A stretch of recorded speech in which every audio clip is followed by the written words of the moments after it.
성경 말씀 보시겠습니다. 야고보서 4장 1절에서 3절 그리고 6절.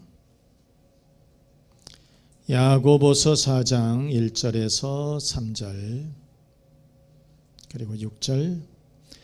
너희 중에 싸움이 어디로부터 다툼이 어디로부터 나느냐? 너희 지체 중에서 싸우는 정욕으로부터 나는 것이 아니냐? 너희는 욕심을 내어도 얻지 못하여 살인하며 시기하여도 능히 취하지 못함으로 다투고 싸우는도다.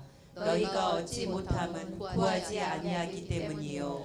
구하여도 받지 못함은 정욕으로 쓰려고 잘못 구하기 때문이라. 6절. 그러나 더욱 큰 은혜를 주시나니 그러므로 일렀으되 하나님이 교만한 자를 물리치시고 겸손한 자에게 은혜를 주신다 하였느니라. 아멘. 아멘. 제목 한번 보실까요? 기도응답의 원리. 시작. 기도응답의 원리. 야고보서는 야고보가 기록을 했어요. 그래서 이제 그 이름을 붙여서 야고보서 그렇게 부르고 있어요. 자, 그런데 이 야고보서 신약 성경에 야고보라고 하는 사람이 4명이 나옵니다. 그런데 그 4명이 나오는데 세베대 아들 야고보, 알페의 아들 야고보, 그리고 이 사도 유다의 아버지 야고보, 그리고 예수님의 형제 야고보. 이렇게 4명의 이 야고보가 나오는데 그 가운데에서 이 야고보는 누구냐? 이 야고보서를 기록한 사람은 누구냐? 바로 예수님의 형제인 야고보다, 그 말이죠. 예수님의 형제인 야고보. 그런데 이 예수님의 형제 야고보는 많은 시간을 들여서 기도를 했던 사람이에요. 그래서 야고보 하게 되면 기도의 사람. 그래서 이 야고보의 무릎이 어떻게 됐느냐? 낙타무릎 같이 생겼어요. 그래서 그의 별명이 낙타무릎. 무슨 무릎? 낙타무릎이다, 이렇게 얘기를 했어요. 그런데 심지어는 그가 꿇어서 이제 기도했던 그 마룻바닥 있죠. 이 마룻바닥이 닳아질 정도로 그렇게 기도를 많이 했었던 그런 사람이에요. 그러니까 다시 말해서 이 야고보는 기도의 도 같은 사람이에요. 그래서 무엇인가 안다는 거예요. 바로 이렇게 이 야고보는 기도응답의 원리를 아는 거예요. 기도를 얼마나 많이 했는지 그 기도응답의 원리를 아는 사람이다. 자, 그러면 야고보가 기도하면서 깨달은 기도응답의 원리는 첫째, 기도하면 반드시 응답해 주신다. 시작. 기도하면 반드시 응답해 주신다, 그 말이에요. 6절 말씀에 한번 보실까요? 6절에 보시니까 그러나 더욱 큰 은혜를 주시나니, 은혜를 주신다는 거예요. 하나님은 우리들에게 큰 은혜를 베풀어 주시기를 원하십니다. 하나님은 우리들이 기도하면 응답해 주신다는 거예요. 자, 우리가 출애굽기 6장에 보면 이스라엘 백성들이 430년 동안이나 이집트에서 노예로 살아요. 흙을 이겨서 벽돌을 만들고 그 벽돌로 건축을 하고 또 아침부터서 저녁까지 돌을 깨면서 이 조각상을 만들었어요. 이집트에 이렇게 살면서 이 유대인들은 부모들도 그렇게 살았고 자식도 그렇게 살았고 자식의 자녀들도 그렇게 살았다는 거예요. 그렇게 살기를 무려 430년을 살았다는 거예요. 편하게 누워서 잠 한 번 제대로 자지를 못했어요. 고된 일을 하면서 허리 한 번 제대로 펴지를 못했습니다. 편하게 앉아서 밥을 제대로 먹을 수도 없었어요. 그렇게 눈치를 보면서 살아가기를 430년. 그들은 기도하면서 울었고요. 기도하면서 눈물을 흘렸고 신음이 있었고 그 기도 속에 한숨이 섞여 있었다는 거예요. 하나님은 그 신음소리를, 그 기도를 들어주시게 되었다. 그래서 출애굽기 6장 5절 말씀에 이제 애굽 사람이 종으로 삼은 이스라엘 자손의 신음소리를 내가 듣고 나의 언약을 기억했다. 그 백성들이 하나님 앞에 울부짖으면서 신음하면서 하나님 앞에 기도했는데, 그렇게 살았는데 하나님은 그 신음소리를, 그 기도를, 그 간구를, 그 눈물을 보시게 되었다. 그런 말씀인 거죠. 그래서 결국은 모세를 보내서 이스라엘을 430년 만에 해방시켜 주시게 되었다. 그런 말씀인 거죠. 자, 열왕기하 20장에 보면 히스기야라고 하는 왕이 나옵니다. 누가 나와요? 히스기야라고 하는 왕이 나옵니다. 히스기야는 남유다의 13대 왕입니다. 그런데 성경은 이 히스기야를 굉장히 훌륭한 신앙이 좋은 왕으로 평가를 했습니다. 25살에 이렇게 이 히스기야는 왕이 됐는데, 그래서 이 히스기야가 왕이 되면서 종교 계획을 철저하게 단행을 했습니다. 그래서 우상을 제거하고 산당을 없애고 노뱀을 그냥 깨부수고 이렇게 하면서 아주 신앙으로 이 나라를 잘 다스렸던 사람이에요. 심지어는요, 당시에 아수르의 사네립이 이 유다를 침공해 왔어요. 이 유다를 이렇게 침공해 왔을 때, 자, 여러분, 자, 나라가 전쟁이 벌어졌어요. 뭘 해야 되겠습니까? 무기를 준비하고 병사들을 소집을 하고 이래야 되지 않겠어요? 그런데 이 히스기야 이 왕은 적군의 적장이 보낸 협박 편지를 가지고 성전에 올라간 거예요. 성전에 올라가서 하나님 앞에 기도했어요. 그런데 신기하게도 기적이 일어나서 적군들의 사람들이 다 병사들이 죽는 18만 5천 명이나 죽어버리는, 자기들끼리 싸워버린 거예요. 그런 기적의 역사가 일어났어요.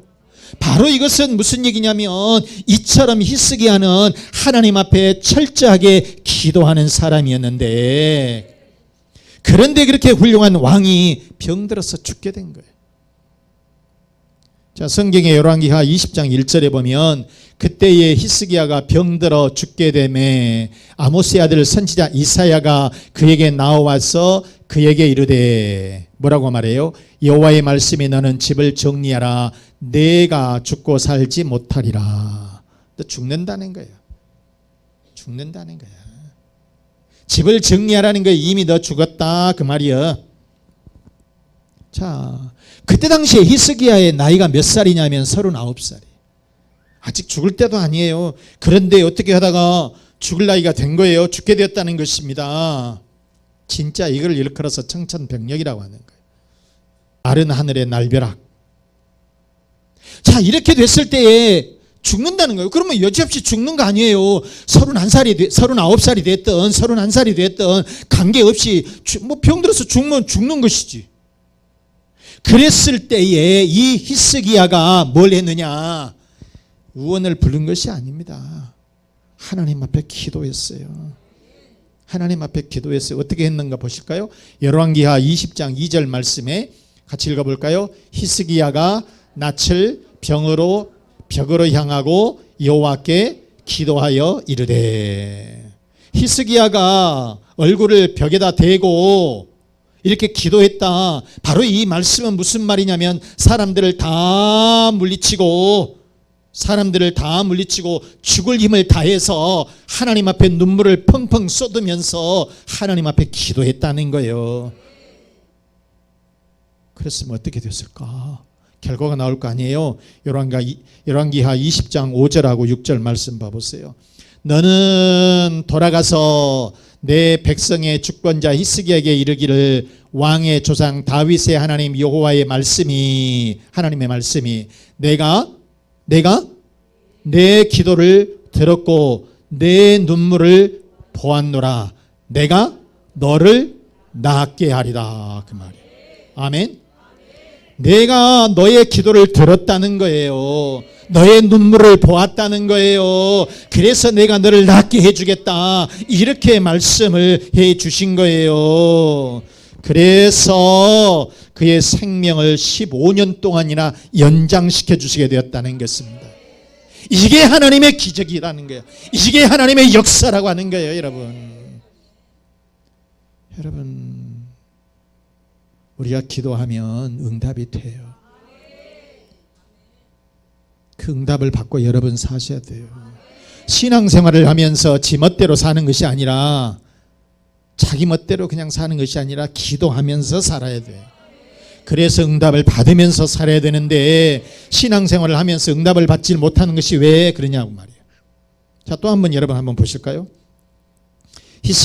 우리가 히스기야 말씀을 이렇게 드렸는데, 그래서 15년을 더 살아서 39살부터서 15년을 더 살게 되니까 54살에 죽게 됐죠. 여러분, 기도하면 주시는 거예요. 기도하면 응답해 주시는 거예요. 신약 성경에는 그럼 없느냐? 마가복음 1장에 보면 나병 환자가 나옵니다. 한센병이에요. 이 한센병 오늘날도 참 고치기가 힘듭니다. 2000년 전에는 더더욱이나 그 질병은 이 저주의 병이라 그래서 사람들에게 이게 막 피부, 지금 요즘으로 말하면 피부암, 욕창인 거죠. 피부가 막 썩어 들어가는 거예요. 사람이 툭툭 떨어지는 것입니다. 그런데 예수님이 갈릴리 사역을 이렇게 하시는 어느 날 어떤 사람이 예수님의 발 앞에 무릎을 딱 꿇는 거예요. 무릎을 꿇을 정도가 아니라 엎드려서 구하는 것입니다. 딱 보니까 나병 환자야. 나병 환자. 나병 환자는 사람 앞에 오면 안 돼요. 격리 수용됐습니다. 사람이 지나가면 고개를 들 수도 없었어요. 그래서 고개를 숙이고 사람이 다 지나갈 때까지 자기가 나병 환자라고 말을 해야 돼요. 그래서 사람이 가깝게 오지 못하도록 이렇게 했었던 사람이에요. 그런데 이 나병 환자가 예수님 앞에 무조건 막 쳐들어와 가지고 자신을 고쳐달라고 하는 것입니다. 옆에 사람들이 뭐라고 했겠습니까? 뭔 이런 나병 환자가 이딴 게 다 있냐고 막 꺼지라고 가라고. 그래도 이렇게 그 사람들이 옆에서 말리든 말든 손을 못 대지요. 소리만 치지. 혹시나 어쩔까 봐서, 옮길까 봐서. 그래서 이 나병 환자는 남들이 소리를 치든지 말든지 말리든지 말든지 예수님의 발 앞에 엎드려서 간구하는 것이에요. 통사정을 하는 겁니다. 자, 뭐라고 얘기해요? 마가복음 1장 40절에 한 나병 환자가 예수께 와서 꿇어 엎드려 간구하여 이르되, 그 말이에요. 꿇어 엎드려 간구하여 엎드려. 이것은 무슨 말입니까? 이것은 무릎을 꿇는다 정도가 아니라 딱 엎드리는 거예요. 아예 엎드리는 거예요. 바로 이 뜻은 무엇입니까? 이 뜻은 뭐냐? 저는 사람도 아닙니다. 저는 개돼지만 또 못합니다. 벌레만 또 못합니다. 그냥 납작 엎드려서 예수님 앞에 그냥 간구했다는 거예요. 구했다는 거예요. 그렇게 구했을 때에 예수님께서 어이 징그럽다 이 새끼 가거라. 그게 아니에요. 고쳐주시더라는 겁니다. 다른 사람들은 무서워서 그 옆에 가지를 못해요. 손을 못 대요. 그런데 예수님께서는 마가복음 1장 41절에 예수께서 불쌍히 여기사 손을 내밀어 그에게 대시며 이르시되 내가 원하노니 깨끗함을 받으라. 아멘. 그래서 42절 말씀 같이 곧 나병이 그에게서 떠나가고 깨끗하여 진지라. 아멘. 이렇게 해서 예수님은 나병 환자를 깨끗하게 치료해 주신 줄로 믿습니다. 여러분, 사랑하는 여러분, 이처럼 하나님은 우리가 기도하면 반드시 은혜를 베풀어 주실 줄로 믿습니다. 응답해 주실 줄로 믿습니다. 그래서 구약의 이사야 선지자가 뭐라고 말씀합니까? 이사야서 55장 6절 너희는 여호와를 만날 만할 때 찾으라. 가까이 계실 때 그를 부르라. 찾으라 부르라 그랬어요. 이 말씀은 뭐예요? 기도하라 그 말이요. 뭐 하라고요? 기도하라. 기도하면 주신다는 거예요, 여러분. 응답해 주신다는 말씀이에요. 자, 그런데 이렇게 하나님은 응답해 주시는데, 그런데 우리들이 왜 얻지를 못하느냐? 왜 얻지를 못하느냐? 첫째, 구하지 않기 때문에 그래요. 기도하지 않는다는 거예요.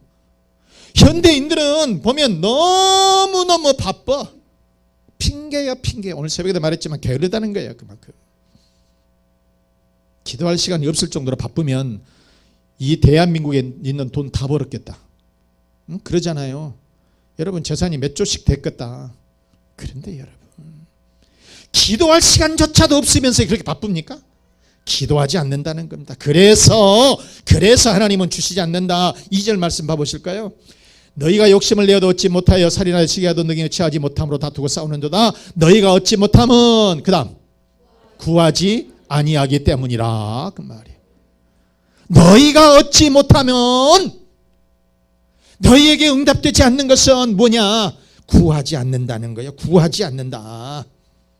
여러분 올해는 여러분 기도 조금 해봅시다. 아멘. 바빠요 다. 바쁘게 삽니다 여러분. 알아요. 바쁘지요 여러분. 바쁘지 않은 사람들은 나이가 90 먹은 사람들이나 안 바쁘지. 직장에 이제 다 퇴직한 사람, 은퇴한 사람들이나 병원에 있는 사람들이나 안 바쁘죠. 그런데 다 바빠. 그런데 그 바쁜 시간을 쪼개서 하나님 앞에 기도하면 응답해 주시는 것이고, 바쁘다는 핑계치고 기도하지 않으니까 응답해 주시지 않는다는 거예요. 여러분 기도의 응답을 받으시기를 원하신다면 신앙생활을 많이 했다 적게 했다, 나이가 많이 먹었다 적게 했다가 중요한 게 아니야. 기도해 보시라는 거예요. 기도해 보시라는 거예요. 기도해 보십시다 여러분. 기도하라 그래서 뭐 1시간 2시간씩 하라는 것이 아니에요. 조금만 더 하면 돼. 새벽기도 못 나온 사람 나오고, 주일날 저녁이라도 아니면 평상시에라도 교회 나와서 기도하고, 정성을 하나님은 보신다니까요. 하나님은 여러분의 정성을 보신다는 거예요. 사람들이 근데 언제 기도하느냐? 실패가 다가올 때, 실패할 때 그때 기도해. 평상시에 기도 조금 하시라는 거예요. 그러면 하나님께서 반드시 큰 것으로, 좋은 것으로, 귀한 것으로, 많은 것으로 채워주실 줄로 믿습니다. 또 왜 응답이 없느냐? 잘못 구한다는 거예요. 잘못 구한다는 거예요. 잘못 구해요. 그러니까 자 보세요. 3절 말씀에 구하여도 받지 못하면 정욕으로 쓰려고 그랬어요. 정욕으로 쓰려고 잘못 구한다. 이것은 무슨 얘기냐면 자기 이익을 위해서 자기 욕심을 낸다는 거예요. 자기 욕심껏 한다는 거예요. 자기 욕심껏. 여러분 우리가 하나님 앞에 여러분 자 물질 갖고 기도합시다. 물질 갖고 기도하면 나 돈 많이 벌어서 좋은 큰 집 사고 좋은 차 사고 그다음에 옷 그다음에 엄청나게 그냥 명품 금으로 휘두르고 아는 것 같은데 그렇게 살아. 사람들이 그 목적을 위해서 기도해. 자기 욕심밖에 없다는 거예요. 그런데 여러분 물질 주신다면, 예를 들어서 물질 주신다면 내가 주님을 위해서, 어려운 이웃을 위해서 제가 봉사하겠습니다. 이런 기도해 보시라는 거예요. 그래서 사업도 직장도 주님을 위해서 우리가 나가게 되면 하나님께서 그만한 축복을 해 주시게 된다라고 하는 말씀인 거예요. 여러분 우리가 그래서 이번에는 조금 더 주님을 위해서, 교회를 위해서, 인류를 위해서 우리가 헌신하고 봉사하고 그런 마음을 가지고 기도하시기를 바랍니다. 우리가 이렇게 기도하면 반드시 하나님께서 그 은혜에 우리가 반드시 축복을 해 주신다. 그 기도의 은혜를 베풀어 주신다. 신앙답게 여러분 살아가야 된다. 우리는 신앙인으로 살면서 기도의 응답을 받게 되면 금방 잊어버리는 경우들이 많아. 하나님의 은혜를 받았었는데도 불구하고 그 은혜를 잊어버릴 때가 있다는 것이에요. 응답을 받기는 받았는데 하나님의 그 응답을 감사하면서 기억을 하면서 살아야 되는데 그렇지를 못하고 그냥 살아버린다는 거예요. 잊어버린다는 거예요. 서울에서 오랫동안 관절염으로 무릎에 관절염이 있어 제대로 걷지를 못했던 그런 청년이 있었습니다. 신앙은 괜찮아, 착실해. 그런데 예배 중에 간절히 기도했는데 세상에 글쎄 그 무릎이 막 뜨거워지더니 나아버린 거예요. 나서버린 거예요. 그래가지고 하나님의 은혜로 관절염이 깨끗이 치료가 된 거예요. 그래서 예배 끝나고 목사님한테 다 나아버린 것 같아요. 그런 거예요. 그러면 오후 예배 때 나와서 간증해라. 그러니까 진짜 팔딱팔딱 뛰면서 저 이렇게 나아버렸어요. 근데 갑자기 나았어요. 그런 거예요. 하나님의 은혜로 예배 시간에 나아버렸다고 이렇게 그냥 기도하다가 우리 자기 아픈 부위 손 놓고 기도합시다 했는데 그때 나아버렸다는 거예요. 가서 이 무릎이 막 엄청 뜨거워졌다는 거예요. 그러면서 나았다고 이렇게 간증을 했어요. 그래서 사람들이 막 박수를 치면서 얼마나 그 청년을 칭찬을 했네요. 근데 그 다음 주에 그 애가 안 왔어. 결석을 딱 한 거예요. 그래서 무슨 일 있나 하고 예배 다 끝나고 오후 예배까지 끝나고 옛날에는 저녁 예배였으니까 전화를 해봤어요. 야, 너 무슨 일 있니? 왜 교회를 안 왔니? 예, 모처럼 관절염이 나아서 도봉산에 올라갔다 왔어요. 서울 산에 도봉산에 올라갔다 왔대. 참, 목사님이 얼마나 황당했는지 알았다 하면서 전화 끊었다는 거예요. 하나님께서 이처럼 기도의 응답을 해 주셨으면 감사하면서 그 응답에 그 은혜에 가슴에다 새기면서 살아야 되는데 그거를 금방 잊어버리고 산다는 거예요. 여러분 관절염이 하나님의 은혜로 나섰으면 도봉산부터서 찾아야 되겠습니까? 하나님 앞에 좀 더 우리가 진지하게 예배를 감사하는 마음을 가져야 되겠습니까? 우리는 기도 응답에만 너무 초점을 맞추지 말고 어떻게 신앙인으로 제대로 살 것인가를 우리가 생각을 해야 된다는 거예요. 그리고 그러한 자세로 살아야 돼요. 그러면 하나님은 더 귀한 것으로 채워주실 줄로 믿습니다. 사랑하는 여러분, 우리 주님은 은혜 베풀어 주시기를 원하세요. 우리들이 하나님 앞에 구하면 반드시 그 기도를 응답해 주실 줄로 믿습니다. 자, 그러면 하나님은 우리들에게 은혜를 베풀어 주시기를 원하시고 응답해 주시기를 원하시는데 그러면 우리는 어떻게 해야 될까? 어떻게 해야 되겠어요? 기도해야 된다는 거예요. 두 번째, 시작. 우리는 구해야 된다. 뭐 해야 된다? 구해야 된다. 기도해야 된다. 성경 말씀 오늘 야고보는 아닌데 마태복음 찾아봤습니다. 마태복음 7장 7절에 보니까 구하라. 시작. 구하라. 그리하면 너희에게 주실 것이요. 찾으라. 그리하면 찾아낼 것이요. 문을 두드리라. 그리하면 너희에게 열릴 것이니. 아멘. 아멘. 사랑하는 교회 여러분, 구하면 주신다고 했어요. 찾으면 반드시 찾게 될 줄로 믿습니다. 두드리면 반드시 열리게 될 줄로 믿습니다. 꼭 기도하셔서 반드시 응답받으시길 바랍니다. 말씀 마치겠습니다. 사랑하는 우리 교우 여러분, 여러분의 가정마다 자녀들마다 일터마다 꼭 기도하시고 반드시 응답받으셔서 풍성한 삶이 되시기를 주 예수 그리스도 이름으로 축원합니다. 축원합니다. 자, 이 말씀 생각하면서 하나님은 반드시 우리의 기도를 응답해 주십니다. 기도의 제목을 놓고 여러분 기도하십시다. 가정에 평안을 주시고 또 자녀의 앞길을 인도해 주시고 건강의 복을 주시고 사업과 직장의 번성으로 채워 주옵소서. 우리 다 같이 기도하겠습니다.